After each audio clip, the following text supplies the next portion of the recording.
એ નાના નાના બાવલાવની મમ્મીઓ આમ જોવો આ જગ્યાએ તમારા નાના બાવલાવની બધી વસ્તુ 30 થી 40% ડિસ્કાઉન્ટમાં મળી જાય છે. હું આવી ગયો છું આપણે ડભોલી વિસ્તારમાં આવેલ જીયાણા સ્ટોરમાં. આ લોકો છે ને હોલસેલર છે, પણ હોલસેલ ભાવમાં બધી વસ્તુ રિટેલમાં પણ આપે છે, જેમાં ગોદડી, પાઇપવાળા અને વર્કવાળા ખોયા, છઠ્ઠી પૂજનની સામગ્રી, diaper, washable diaper, baby pillow, muslin, નાના છોકરાઓના લાળિયા, રૂમાલ, નાના છોકરાઓના કપડા અને નાના મોટા રમકડા.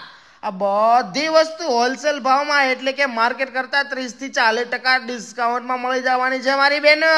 બાકી ઘરેથી વેચવા કે ઓનલાઈનમાં વેચવા માટે હોલસેલમાં પણ માલ જોતો હોય તો જોઈએ એટલો માલ પણ મળી જાય. બાકી આ જગ્યાએથી પેકિંગ થઈને આખા ભારતમાં માલ જાય છે અને આ લોકોની ટેલિગ્રામ ચેનલમાં બધી વસ્તુ અને વસ્તુના ભાવ જોવા મળી જશે. તો મારી બેનો તમારા બાવલાઓ માટે આવા ભાવમાં આ બધી વસ્તુ બીજે ક્યાંય નહીં મળે. તો એડ્રેસ નંબર બધું નીચે આપી દીધું છે, પૂગી જાય.